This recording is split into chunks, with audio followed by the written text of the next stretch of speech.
Good morning, guys. It's Friday. It's SJU. I'm your host, Joe Starr. I'm here with just a star-studded panel. We have lead writer of Fandom, Spencer J. Gilbert, managing editor of Fandom, Eric Goldman, vice president of Dopeness, Roxy Striar. Yo.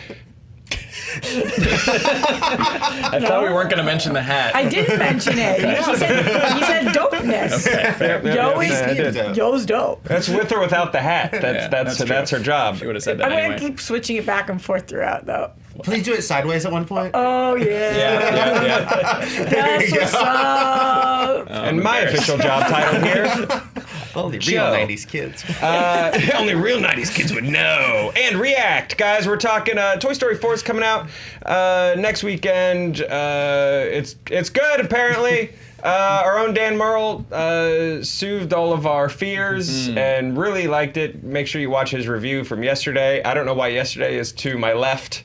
Just directly to my left. Spenny is over. Yeah, on a calendar, yeah. So we're going to talk a little bit about today about how Pixar just keeps doing this. We're gonna how you make me cry so much. We're gonna talk Stewart that. for meant to be. I watched except for the good dinosaur, they all made me cry. How do you do that? Oh, I don't know if I can. I went to Did I sound college like for it? acting. Oh, I get it now. We also got a bunch of weekend recommendations for stuff for you guys to watch, to do, to see, to read, to be, to feel. And we're going to get into a bunch of fan questions. It's going to be a weird show. It's Friday. I don't know how to do this job, so it'll go off the rails very You're quickly. great at it. Stop it. saying that. No! Don't forget to tell them about the mint. We're also going to get into Mint Talk. Oh, God, we're 2 minutes into the show, and I have not started it. Guys, what makes Pixar Pixar? Toy Story 4 comes out next weekend. Early opinions from critics have furthered the expectation that it will continue the success of previous installments. I'm excited about this. I had no idea how you would stick a landing a fourth time with a Toy Story movie. I know I had my doubts with the talking fork. And It's actually a spork. But its they're name calling is it Forky. Forky Yeah, is the name, but it is a spork, just to be clear. Ding, I do hope that the movie clears that up. But apparently everyone seems to say that it's real good and holds right up with the first three. So let's talk about this. What makes... we know some Pixar movies don't work. Cars... A lot of people don't like Good Cars Dinosaur. 1 is good. Yeah. You're Cars saying don't 3 is work good. Cars 3 is good. Cars 2 is financially, bad. or what do you mean Well, don't okay, work? let's maybe divide up this pile first. There's Pixar that will make you cry, and then like that was a good, that was fine. Mm-hmm. The hits outweigh the Totally.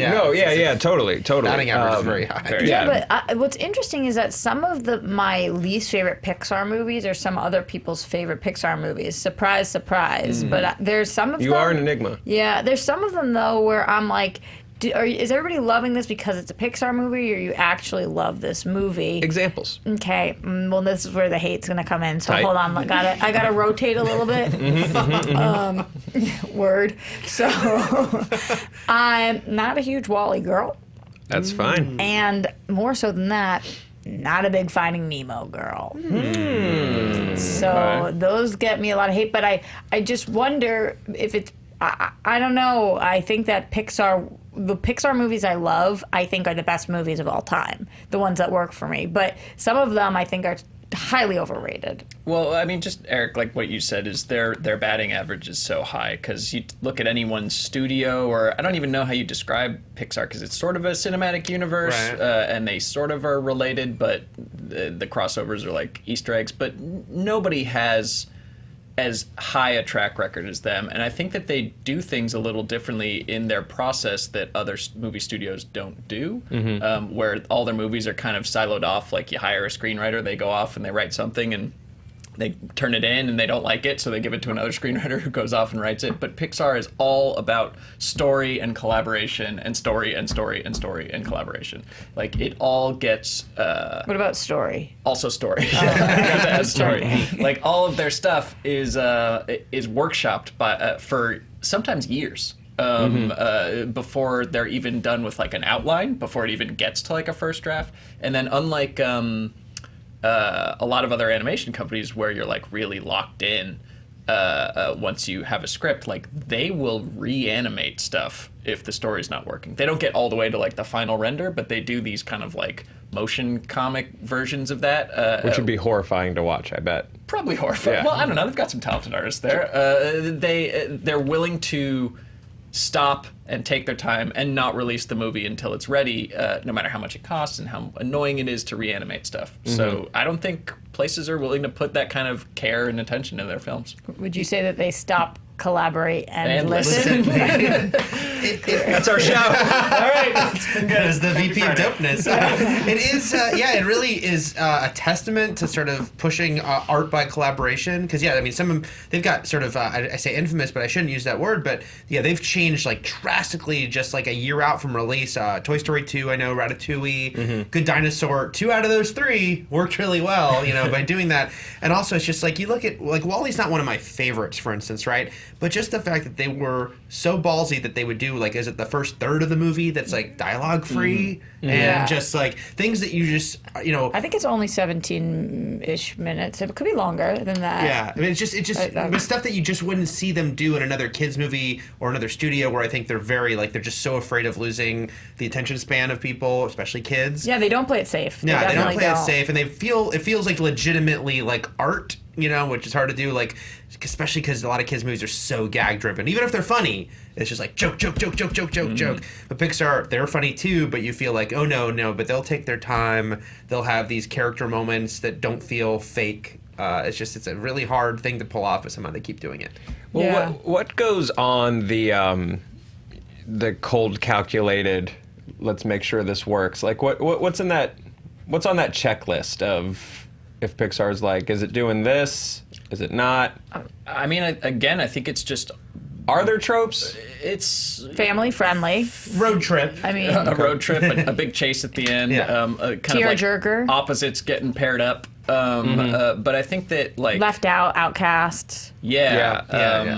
Death, grief, getting left behind in a larger sense. So yeah, it's deep stuff, and I think that they do, again, back to their story process, is like they don't start with like, they do start with like, wouldn't it be cool if your toys came to life? But they also start with like, not a message, but like a feeling or like a emotional thing that everyone goes through of like, what is it to grow up? Or like, what does it mean to grow up? Or in Toy Story's case, or to have someone grow beyond you, or in Inside Out, it is, what does it mean to grow up? In Finding Nemo, it's like, what does it mean to lose something that you love? And like, that is what they never lose sight of throughout their whole stories, is like everything is in service of that emotion and that ideal. And then they use that as an excuse to have like fun and hijinks, but there's always like a core of the movies that I think like a lot of DreamWorks stuff is, they just think of a funny premise and fill it with pop culture jokes. They're sort of shockingly, when you compare to other kids' stuff, not afraid to like sort of deal with passage of time.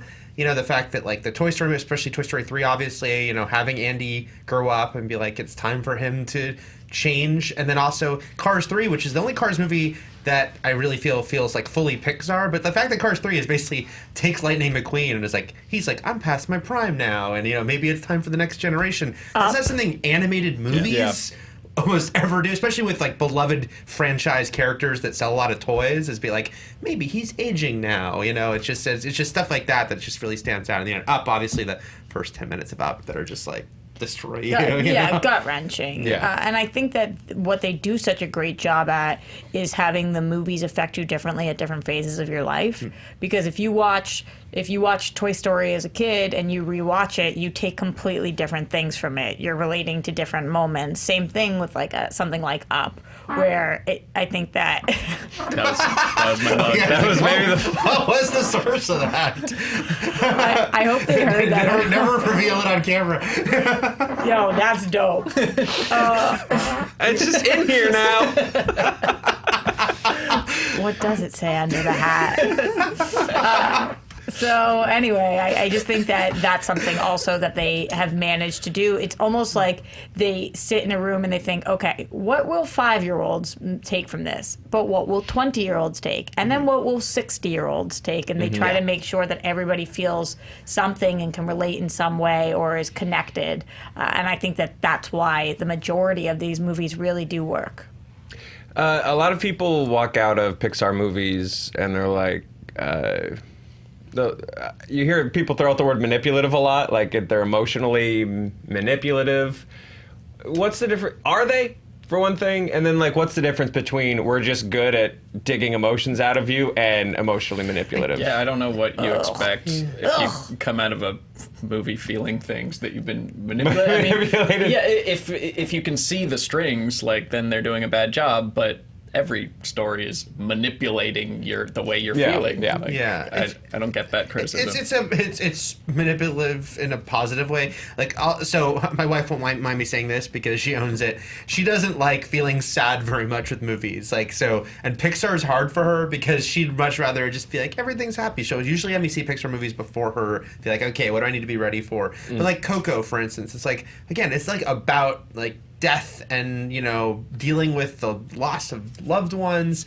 And yes, of course, it's sort of I guess you can say that they're manipulating you, but it's not like they are doing it in a callous or empty way. It's like, no, this is a theme we want to tackle, especially in this family movie that Disney is releasing that is very unusual. And I think that they do it earnestly, you know, so you don't feel like, you know, oh, they're just doing that. They just want to make me cry. It's like, no, they're into these characters. They want you to care about these characters, and you usually do, and you cry with them. Yeah. Emotionally manipulative is my least favorite thing that people have been throwing out there. It doesn't make any sense to me. I'm a big fan of This Is Us. It gets thrown around with that all the time. My favorite movie of last year, which has, I don't know, a 13% on Rotten Tomatoes, Life Itself. Yeah. The number one thing people said was... My mom loves it. I haven't seen it. It's amazing. Roxy, your mom? But Moms love it. Yeah. Everybody said it's emotionally manipulative. That's the point of art. You're supposed to take somebody through a journey, and you're supposed to make them feel how you want to make them feel through showing your story, and they're allowed to feel how they want, but you're manipulating people's emotions. That's what art is. That's what a painting is. That's what a movie is. That's what a TV show is. That's what a song is. That's what manipulating somebody's emotions are. So I don't get the complaint. Like Spenny G said, if you can see them doing that, then they didn't do as good of a job manipulating your emotions, but it doesn't mean that it's bad that they were trying. They just didn't do as good of a job. So I hate that term that people are throwing out. It doesn't. I don't get it. I mean, they're trying to, if it's a comedy, they're trying to manipulate you to laugh. Yes. So, If it's, what's the difference? Fast and the Furious, and it manipulates you into like peeling your Prius out of the parking garage. Like, you've been manipulated. Yes. And I feel like when it's done really well, and I think Pixar usually does it really well, I always get this visual of what's Ed Harris's character's name in Truman Show? When he's just Ed Harrison Truman. Ed Harrison Truman Show. Christoph. When he's just literally like conducting Truman's story around him and just cue the sun and all that. I always sort of picture that dude like when I'm going back and watching like Inside Out, which I was just called In and Out. Hungry? But and I like, get what you're cue saying. the bing bong. But they were not signing up for that. He was not signing up to have his emotions manipulated. When you pay $12.99 to go to a theater, you're saying, all right, you are allowed to emotionally manipulate me because here's my money and you're going to tell me your story. So this is on two sides, we are agreeing to this. And again, like laughter, crying, anything. Even like if you watched Jon Stewart this week with what he was emotionally manipulating people to get his point across, which was a great point and it makes sense. But that's how we do things. That's how you get anything across. You manipulate people's emotions. It's what your dog's doing to you. Yeah, 100%. They go, I'm so sad. I want to go out. I'm hungry. Whatever. And it pulls at your heartstrings, right? Yep. That's the point of being alive. Dogs are the Pixar of animals. Yeah, definitely. This whole conversation, by the way, is coming from a fan question. Sorry, from Scarlett Roulette. Why do you think Pixar is so good at pulling your heartstrings in nearly every movie? What about the ones that fall off? Like, do you think it's just because they sort of fall off those core values of a Pixar movie? I guess so. I'm trying to think of the bad ones. I mean, it's like Cars 2, I guess. Cars 2, yeah, Cars 2. Good Dinosaur, maybe. Was a movie for nihilists. I guess, like, what is Cars 2 about, like, emotionally? Because you can say that about all the other Pixar movies, but Cars 2 is about being a shitty American tourists in a place that you don't understand or care to know, and then being rewarded for it. Were they angry at us? I just remember Larry the Cable Guy like squirting oil on other people. Like that's my big takeaway from Cars 2. No I just thought it was feelings. funny that Cars 3 like did not address Cars 2. They basically act like it didn't exist. But it's like I'd argue Cars 2, by the way, is not terrible, especially in relation to other kids movies. And I have know friends who are parents who said, "Oh, I have to watch so many terrible kids movies that Cars 2 is fine," but it just didn't have that Pixar feel. They have to watch planes. Right, there you go. I completely agree with you, and I think that's it. First of all, we're comparing all Pixar movies to other Pixar movies because they are the gold standard. And second of all, I don't think there has been one Pixar movie that made somebody like furious. You didn't walk out being like, that sucked, I hate everybody. You might just be like, it wasn't for me. But even when they fall short, it's not like some of these other franchises that make people like throw their popcorn on the ground. Yeah, even like, I think the one I walked, because I didn't see Cars 2 or 3 until I had to for work. But like, I saw Brave in the theater, and I walked out of Brave going, cool. Yeah. Like that. At worst case, there's really cool visuals and Fine. Wasn't that Disney? No, Was that- No, it was, Pixar? she is Okay. the one Pixar princess. Got Yes. it. Okay. They made the joke in Wreck-It Ralph. She's from the other studio. Wreck-It Ralph Right. 2. Yes. Yeah. Ralph Breaks the Internet. Got it. Well, on the ones that like just didn't work for you, what like Nemo and Wally, like I'm curious, like where the emotional manipulation failed for you. It's hard to say when you don't feel something why you're not feeling it. You know what I mean? Yeah. That's fair. All I know is I watched Nemo and did not feel connected to if we found our way home, if we didn't, I liked Dory better than Nemo actually. Hot take from Roxy. Hottest takes. But it just I didn't feel connected to the characters or the outcome. Do you just hate fish? And no, I love fish. Fish are friends, not food. It's not true. I literally made fish for dinner last night. It was halibut and it was delicious. Sorry, Nemo. But I think with Wally, for me, it was trying a little too hard. I think with, again, what Spenny G said with seeing it pull at you, it felt like it wanted to be super artsy and groundbreaking, and it was those things, just those things didn't translate to having a great emotional manipulation for me. Yeah, very interesting. But like, sometimes you see the strings, sometimes you don't. Yeah. It's kind of interesting. The hat, by the way, is made a full 360. Yeah. Well done. Good. It will go again. Okay, One full excellent. rotation. Noted in the chat. Okay, good. I would like somebody to That's do a actually little how we mark picture. time. Our cameras broke. This is our trip around the calendar. Is I've the just been hat. sitting Oh, it's here daylight counting. savings. She has to go back a little. Silas asks, which other standalone Pixar movies, Ratatouille, Up, Inside Out, Coco, do you think would benefit from a sequel?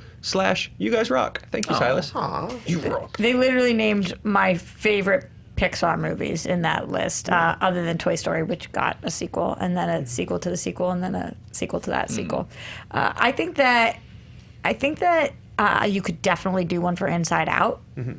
I think that really would lend itself well because of the characters, but also the growing of time and where we are. I think that we could figure that out. But honestly, maybe all of them. The two that leap out for me are Inside Out, but almost conceptually, like if it weren't about Riley, if we're about another character and the 5 thing, because we got that look at the other brains, like, so I feel like you could just do conceptually Inside Out. Maybe Riley can show up to connect it. Exactly. And then maybe Ratatouille, just because I feel like, I'd be up for another Remy adventure. I'd be up to... Yeah, Ratatouille is one where like I just like the character so much that it'd be fun to start at the ending of that one. But the risk is like why why make another one? Are you just kind of going through the motions, which was my issue with Dory and Monsters U, which is like it was good, but it just felt like a warmed up leftover version of the first one. So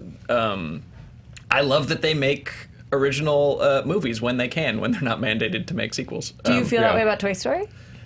Well, Toy Story seems to have a good why. It's weird because like every time I doubt it, and I'm like, oh god, another one. But then every time they surprise me. So you don't feel that. You felt that way about Monsters and about Nemo, but you don't feel that way about Toy Story. I just like that every Pixar movie or every other Pixar movie is like a completely original universe, and like the new concept is what draws me to them. Mm-hmm. So I'm always a little skeptical of the sequels, but you know, for the Toy Story ones, like they blow you away every time. So I felt like there was a real blowback on like, oh, Pixar's doing too many sequels, especially when they were doing Cars, because Cars was always probably the franchise of theirs that was most just kids love it, but they loved it so much that a lot of adults were just like, why? Why is this getting sequels? But merchandising. Isn't that the cool part of something though? Like when it's a group of people that love something so much, and the rest of the people are looking at it like, what? Yeah, that's kind of cool. Oh no, and I think it's ridiculous to be angry that kids love Cars. Like, let them love Cars. But at the same time, as if you look at their, even with, because I kind of agree with you about Dory, but it was still like over a decade, I think. And Toy Story is the fourth one, but it's been 24 years, so it's not like they're milking it. It's not like, oh, it's another every 2 years. The annual Toy Story movie. Yeah, I think like Shrek had 4 movies within like 8 years, but it's like it's 24 years. So I still feel like they're doing it when they feel it's the right time. They have a story they want to tell, and so far so good. Yeah, I was talking to the director and 2 of the producers last week about Toy Story 4 and how it came to be, and it was interesting because they kind of just were saying that we came up with a concept and then we pitched a Toy Story 4. It wasn't like, you guys have to do Toy Story 4. Crap, what do we do? There was an idea that they fell in love with, and then they wanted to implement it, which I always think is the stronger choice for a sequel. I think they've literally said that after Toy Story 4, there's currently 0 sequels that are currently in development. They're not saying they won't do one, but it's just like their current slate. That's not something coming out. Interesting. Well. You don't Western sound Miyazaki interested. continues undefeated. You don't sound interested. No, I was thinking about. I think the challenge with Inside Out, because I know a lot of people are like, well, let's revisit her as an adult and stuff. Is like Toy Story has the aging up, handled in a way. So like that why was always so hard to find, because like Ratatouille is my favorite and I love those characters, but like I don't necessarily know what the why would be. No, like the food truck era. Yep. I don't. He takes a road trip with his little rat babies. Yeah, yeah, exactly. Or Coco, you could do another family, explore another Coco would be the worst world. sequel, I think, because that movie is so perfect. Yeah, and I don't need a sequel to they it. solved we went full circle. There is no what are we looking for now? What is Hear the me journey? out. Ghostbusters crossover. That's dope. The mariachi version of the theme. Just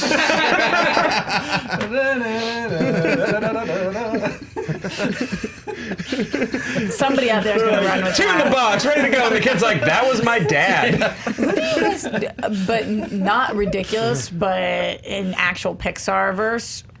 Do you guys think there could be a full-blown crossover with any of these? I don't think so. I mean, they're all the same universe, right? They have the little clues. Bro, I don't think that holds up to Pixar. it's because the doors from the monsters, and you go. Yeah, I don't see that happening. Like I can see, now that they did that princess thing and Roth breaks the internet, there is talk about like, oh, they should do an all princess movie, and I can see them doing that because it would be so divorced from like the actual stories of the films. But Pixar, I think I don't know. That'd be really, really hard to pull off.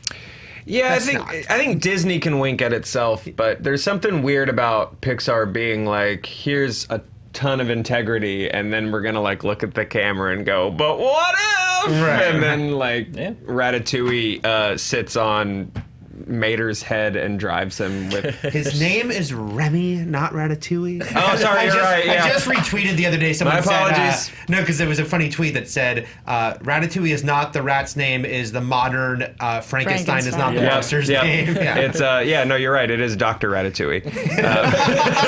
He didn't go to rat med school for all those years. Yeah, exactly. No, That movie's I like so that. That's good. my favorite, and I still it's like Ratatouille, blah blah blah. We all do it. It's easier.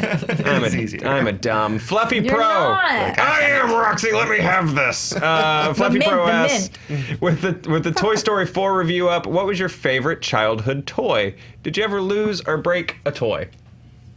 I mean, a ton, but like I'm trying to think of the ones that really mattered. Loser break one. I collected Rust dolls, which were similar to Beanie Babies, but they said creative love just for you because everyone needs a friend or two. And then the next thing was like my favorite one, when I put my paw on your knee, I'm just trying to get you to play with me, but like insert whatever thing for that specific thing. So I like those a lot. I had like too many of the what was it called, curry, what is the thing that talked that was furry and looked like a Furby. Furby. I was like, Furby. Furby, that's not a Furby. I had that. I killed it with a hammer one day though, so how much did I really love it? Wow. Okay. We had a friend group fall apart over a G.I. Joe figure. Yeah. We had, remember Snake Eyes? The ninja in G.I. Never Joe. forget Of Snake course. Eyes. Commando, codename Snake There Eyes. was, there was the first one with the wolf, and then there was like the third one that was blue, and there was the middle one was that it a actually blue looked like a ninja? ninja. The wolf's name was Timber. Timber, thank you. Yeah. Ratatouille. And then there The wolf's was name was Ratatouille. there was the second one with the knives on his chest, and he was all black.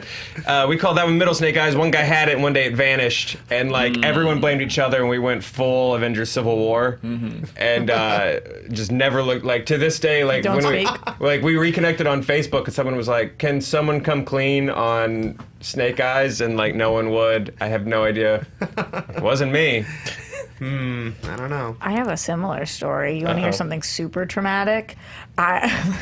Spencer's like, no, dear God, Well, stop. I was like, I didn't even pause for But an answer. it was Just launched in. my brother's 7th birthday party, so I was 5, and I had a tub of Barbies. I loved Barbies, but after this, not so much. I had a tub of them, and one of my brother's friends came in and took all of the Barbies in my tub and decapitated Oh, them. my. Wow, And, that's and Sid. typical. Was that Sid? Took Yeah. their heads and Yeah. left all their bodies. And when I came back, it was all Barbie bodies, which are Oh, so creepy. I cried and I cried. That's pretty messed up. Yeah, Yeah. that's a screwed up Messed kid. up. be a It was serial like killer. 10 Barbies of just their like lanky little selves. That guy had Yeah. some stuff to work out. Yeah, for sure. I mean, did I execute G.I. Joe figures in my backyard? Yes. But they had violated certain conventions, Yep. and after a tribunal, they had a firecracker strapped to them, or had had to a be wrist done. rocket and BBs launched at them. I created a Cobra cryogenics lab in my parents' freezer. And so, like, Flint or whoever would go in a glass, I'd fill it with water, and, like, Freeze vipers them? would be standing That's guard. awesome. And that's when my parents sent me to a psychologist. Yeah, general love of Star Wars and G.I. Joe. But yeah, maybe it's funny you mentioned Snake Eyes. Maybe a Storm Shadow for me. There was something about that ninja costume, all white, which makes no sense for a ninja. Yeah. But Well, he wore snow. He's in the snow. He wore it well. And I will say with breaking things, this was Gets somewhat dirty so purposeful. easily. But shout out to my wrestling podcast partner, Matt Fowler, because he and I, as kids, we've known each other that long, took 2 G.I. Joe figures, Wild Bill and Sergeant Slaughter, wrestling tie-in, and we dropped them out of the 6th-story floor of my apartment building in New York. And Sergeant Slaughter lost an arm, so Wild Bill was built better. We decided that he can hold up. important to only test. way to tell. That's the only way Yep. to test. Yeah. That was Hasbro approved, maybe not. So. Polly Pocket, she was dope. Polly Pocket was cool. Yeah. She had a boy counterpart named Oh, it was like Tiny Tim. No, No. it was Micromax. Or no, Not as cool. No, it was called something cool, like Yeah. Adventure Max, or he had a cartoon. Obviously Ryan, what's not Polly as cool. Pocket for boys? You weren't born yet, but find it. Yeah. Perry Pineapple. I love Perry Pineapple. Ratatouille. And the Nerd Patrol asked, if you guys were characters in a Toy Story movie, what kind of toys would you be? It's an interesting question. I'd be a very austere set of German construction blocks. Solid All primary choice. colors and sharp angles. I'd be a hot toy figure, the upcoming John Wick hot toy figure, 'cause it just looks really cool. Perfect. Mighty Max. Mighty Max. Max. Thank you. Nice. Rox. Definitely something that like merged with others. So either a Lego or like I need a connector. I don't want to be a solo toy. I need that friendship. Yeah, I get you. You need that connection. Mm-hmm. I don't know why the only thing I can think of is Briar Horse, but I'm going Briar Horse. You do you, boo. I will, absolutely. Because that's dope. Boom! Hey guys, New catchphrase. this continues to be Screen Junkies Universe on Fandom Entertainment. Like, subscribe, hit the bell. Yep. It's cool. It's cool. No, you gained points with the Mighty Max thing, so the bell was fine. Was it? So this is cool. Our first episode of Fandom Uncovered has its official release. It drops next Tuesday in place of SJU. We did a soft launch like a 2 months ago, so that you guys sort of have a sneak peek at the show. But Tuesday is like the official launch for it. Roth and our producer Max went up to Forks, where there's still like this really intense Twilight festival. They talked to the fans. This thing basically like runs the town for a couple. It revitalized the town. Yeah. A Forks native, does that mean that girl was born in Forks? Raised in Forks. Because okay, she was born after Twilight started? Well, Forks was always Forks. Okay, so It's a real place. it's always- yeah, Twilight. okay. Watch the took documentary and over. you'll see how Forks became Yeah. so famous. Or maybe she's Wow. been there X amount of time. Like I think in LA, after you've been here for 20 years, you've become a native of LA. You might disagree, Spencer, since you were actually born here. No way. I was Yeah. born here too, Spenny. Hey, I grew up here, but I wasn't born here. SoCal. I didn't grow up here, but I was born here. What? Crisscross. Applesauce. I moved here to take jobs from you. Derp. So out. make sure that you share and give the show some love. We have some really cool episodes that are in progress and coming up, and that's just sort of been a cool part of the whole rebranding and things like that. Is we've been given the opportunity and resources to do some really cool new stuff. That's one of them. So make sure you blow it up and you love it for us. Next week, Spoon's Organ for the Underworld Fan Festival. The competing fan They're festival. right across the river, just glaring at each other. Wait for my spoons. I will say, it was like my second week here, and I've only been here like 3 months, that Roth sent me a cut of Fandom Uncovered, the Twilight episode, and I thought, I legit, even though I'm wearing my Fandom colors, it's great. It's really great. Yeah, he's got the socks Down on, with so I socks. can't beat that. No, it's I really... want socks. we might be able to We'll work yeah, on it. We'll see. Thank you. Thanks, friends. It's a great documentary, even if you are not invested in Twilight. Just if you're watching this, you are presumably a big fan of some things out there. You're passionate. It's really interesting to sort of see this entire culture, especially because the movies came out so long ago and the books came out so long ago. But yeah, there are people that are, holding down the fort and the forks. Holding down the Thank forks. you. And you should watch it because it's really interesting. Gets into a lot. Like even what we were talking about, how like this little town, it like suddenly being made famous by this franchise, what it did for them. So cool. Well, we wanted to, we like doing this every now and then, and by doing this every now and then, I mean we do it when there are no important news stories to cover. Segment I like to call, Hey, what you watching? Where I go around the table and, I don't know, did you watch something, you read something, did you like something that they should check out? Spencer, you got something? Okay. Just finished Fleabag, season 2. I hear it's I amazing. gotta watch that. It's amazing. It's very good. It's very, very good. I Believe the actually hype. kind of like bailed on season 1. I don't really recall why. I think there were just too many comedy shows that like didn't have jokes in them around that time, and I was like, oh, this is more sad than funny. I think that season 2 kind of gets the balance better, and it's just like, but still really a good character piece and so delightful. And she's Phoebe Waller-Bridge, is that her full name? She's a genius. She wrote Killing Eve season 1 and Fleabag and all this other stuff, and just one Next to Bond watch. movie. Yeah, The next Bond movie. Yep. Yeah, I'll watch anything she does from here on out. Which I hope means Daniel Craig is doing tons of takes to the camera. Yeah, well, a lot of winking. Yeah, just a whole ton of winking. I mean, he requested her, so maybe he's like, put that in. Yeah. Yeah, fair. I finally started Deadwood. Oh, nice. I've been going on a Western revisit, and I hadn't watched Deadwood yet, so I jumped into that. Started watching the wrong season by accident. Right. Was Yeah. very confused. My wife and I were like, "What's going on?" And it was season 3. I accidentally started True Detective with episode 3, and I knew the show went back and forth in time, so I was like, interesting. How do you know? I Fill gotta in the catch blanks. up with what's Yeah. going on. That's perfectly fair. I had no excuse. Rox. I watched probably about 25 hours of TV this week. So, oh my God, I did Black Mirror. I started this new Netflix show that's based off a book, I think, City on a Hill, the San Francisco one. Nobody knows what I'm talking about? No. Okay, well, There's a lot of stuff on Netflix. with Ellen Page and Laura Linney. I think that Tales of the Max. City? Tales of the City? Tales of the City. Yeah, they brought it. It's a new. City on a Hill's the Boston it's like one. a Tales of the sequel City, because yeah. Tales of the City with Laura Linney was a while, like Yeah. 15, 20 years ago, and this is the new version. Yeah. So that I just am one episode into that, but that's been great. Handmaid's Tale now. Holy crap! It's like I think maybe even the best season yet. The show is so good, and I'm still with Swamp Thing, even though it got the swamp. So and it's bomb. Everything I watched this week was great. Like literally every single thing I watched this week was amazing. Solid. The best time for TV. It's a new golden age. Yeah. Yeah. I say. Eric? First of all, I'm actually rewatching Deadwood. By the way, we should compare notes. Okay. Because it's been like 15 years. Why are you rewatching? Just because I wanted to watch the movie, but it's been so long since I watched the show. I felt The like, movie is why we're jumping on, because, Yeah, I felt like I can't just. It's been too long. I want to rewatch the show. But my big recommendation is the awkwardly titled but very fun Hagrid's Magical Creatures Motor Car Adventure, which is the new ride at the Wizarding World of Harry Potter in Orlando. So you have to be in Orlando to go on it. But I went this week for the press preview, and it was actually legit like a really amazing ride. Like, It is? Yeah.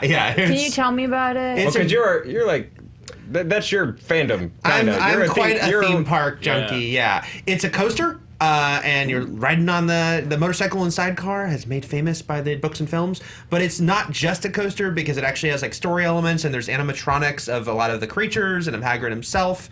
And it's really fast paced. Hey, look, it's Fluffy. And you keep getting faster. Like you think, that they've got as fast as they're going to do, and then it bursts again, and it goes backwards. And there's other little surprises that happen in it. And it's just, there's like a lot of elements, and it's 3 minutes long, but it felt like twice that in a good way. Like it just feels like a lot happens on this ride. Can you compare it to another ride or no? I compare it to, you might not have gone on because it's also in Orlando, which is the Seven Dwarfs Minecart ride, except it's like a lot better than that. I've been told that the Wizarding World in Orlando is better than the one here. Because it has so much more. It has so much more. Oh, they were there. Bigger. People from the movies. The Diagon Alley is so great there. But this ride, it was a really good ride. I was a little skeptical of like, okay, they're adding a ride. It'll be a coaster. That's cool. But I actually really loved it, and we were very, very, very lucky to get to ride it a couple times at the press preview. Cool. You had to ride it a couple times? 3 times. Because the waits are horrendous. In real life, For Muggles. It opened to Muggles yesterday, and there was a 10-hour wait. Jesus, 10-hour wait. Or sorry, Would you have done that?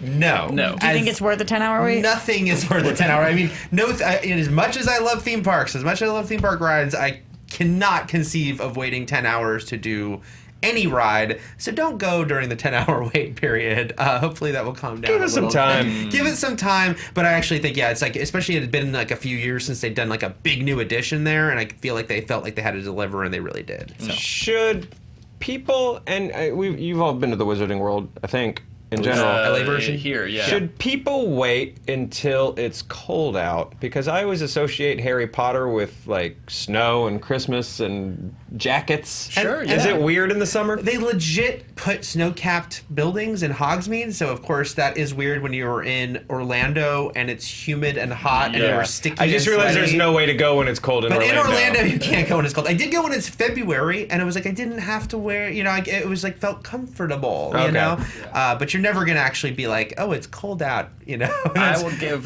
my theme park tip here, my secret theme park tip. Don't tell them. With this audience. Just It's tell fine. me. There's not- No, they've deserved There it. aren't enough people watching. Is that you go to your favorite theme parks on Super Bowl Sunday? Yes. And you go in the morning.